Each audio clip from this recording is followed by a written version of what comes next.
A helicopter skims low over a darkened city. Its rotors whisper instead of roar, a sound engineered to hide the fact that an entire nation's most guarded secret is about to be pierced. Inside, a team of men sit in absolute silence, faces painted, weapons tightened in their grasp. They don't know if they'll make it out alive. They don't even know if the man they've come for is really here. But in a matter of minutes, the world will learn that the hunt that began with fire and ash nearly 10 years earlier has finally reached its end. To understand how that night unfolded, the night Osama bin Laden was killed, you have to start long before the raid, back when the world's most wanted man seemed almost like a ghost.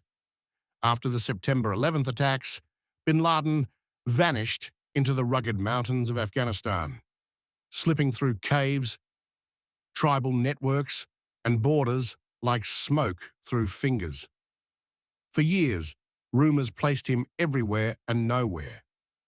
One day he was in Iran, the next in the tribal belt of Pakistan, the next already dead of kidney failure. Intelligence agencies sifted through mountains of intercepted calls, informant whispers, satellite images, and found nothing they could act on. By the mid-2000s, even inside the CIA, hope was thinning. But intelligence work is a slow burn, and sometimes the smallest spark becomes the break everyone was waiting for. In 2007, analysts began focusing on a courier, someone believed to be close to bin Laden. The man's nom de guerre kept appearing in detainee interrogations, often in nervous tones, as if even saying the name carried risk. The CIA spent years tracking fragments of information, a phone call here, a family connection there, a rumor traced through 3 middlemen. The courier was cautious. He used no digital footprint, no predictable patterns, and rarely stayed in one place long. But when he did slip, it was enough. By 2010, the courier led intelligence officers to an unusual compound in Abbottabad, Pakistan. From the outside, it looked like an oversized house with oddly high walls and barbed wire. There were no telephone lines, no internet. Neighbors noticed the residents burn their trash instead of placing it outside for collection, a behavior so unusual in the area that some joked the occupants must be hiding treasure. What they didn't know was that the treasure was a 6'4" Saudi fugitive whose face was known across the world. U.S. analysts began studying the compound obsessively. They estimated its construction cost far more than the people living there seemed capable of affording. They observed a tall figure who walked the inner courtyard during certain hours, never leaving the compound. They called him the Walker. No confirmation, no photos, just a silhouette. But sometimes intelligence hinges on patterns so subtle they feel more like instinct than detection. After months of analysis, the CIA concluded, with high confidence, never certainty, that Osama bin Laden was inside. Convincing the president required more than instinct. The images were grainy, the intelligence incomplete. What if it was the wrong man? What if the raid failed? What if it ignited an international crisis with Pakistan, whose government was not informed? The stakes weren't merely political, they were global. In the end, President Barack Obama made the decision that would define one of the most significant counterterrorism operations in modern history. May 1, 2011. The operation, codenamed Neptune's Spear, was launched under cover of darkness. 2 stealth-modified Black Hawk helicopters carried the Navy SEALs of Team 6 toward Abbottabad.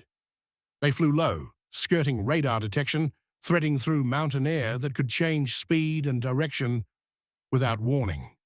Somewhere over the compound, The operation nearly fell apart. One helicopter, caught in a pocket of warm, rising air, lost lift. It slammed tail first into the compound's wall, crumpling but miraculously not exploding. Dust filled the air. Animals barked. For a heartbeat, no one knew if the mission was about to turn into a firefight or a scramble to survive. But training takes over where fear leaves off.